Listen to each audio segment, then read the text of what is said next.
It's the ALDS matchup between Boston and the Angels. As always, we are glad to see you for the preview. I'm Lauren Shehadi. Danny Knobler, our MLB columnist, joining us now to talk about the matchup. Danny, the Angels led the league in batting average. The Red Sox not far behind, sixth in the majors. Let's start there. Which offense do you like better? Well, they're both good offenses. The Angels have a very, very good offense, have all year. And one thing they can do that makes it tough on the Red Sox is the Angels love to run, as we know. They always have under Mike Scioscia. The Red Sox have had trouble stopping the running game. Jason Varitek really has gone backwards defensively and offensively as a catcher. Victor Martinez has never been a strong throwing catcher. The Red Sox have problems with that, but they're going to have to try to keep the Angels off the bases to maybe prevent them from scoring too many runs. We'll see what happens with that. Danny, you mentioned the situation behind the plate. If Varitek catches, how do they play Victor Martinez, David Ortiz, Youkilis, Mike Lowell all at once? Well, when Varitek plays, Mike Lowell has been getting days off. I think what you'll see more often than not in the playoffs is Victor Martinez catching.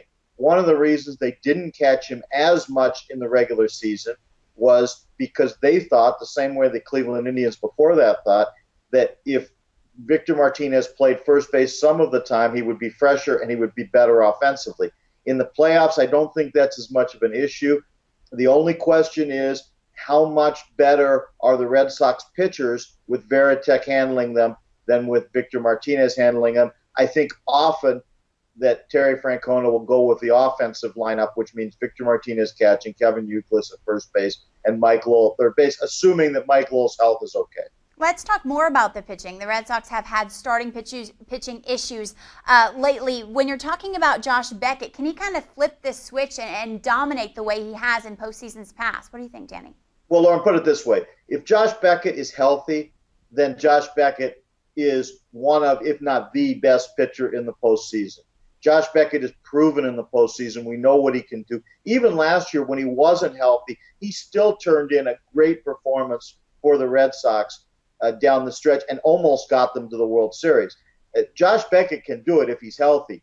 If he's not, it's going to be more of a struggle. And I think if Beckett is healthy, if the Red Sox pitching is healthy, starting pitching is healthy, that's a big advantage to Boston. And not only against the Angels, but I think against anybody in the playoffs, because there's no other team in the playoffs that can run four starters the quality of what the Red Sox have with Lester and Beckett and Buchholz and Matsuzaka. Danny, let's talk more about advantage. The Angels won the season series, but why has Boston dominated the Angels in the postseason? Well, that's a good question, Lauren, but there's no question that they have dominated them. And they've met three times. Now, not all the players are the same from all of those times, but the two of those times came in the last 2 years, so a lot of the players are the same. The Angels have added Bobby Abreu. Kendry Morales is the first baseman now. Mark Teixeira was there last year, but obviously not with the Angels this year. But the general composition of the team, the general character of the team is the same. And I think that's a big question for the Angels.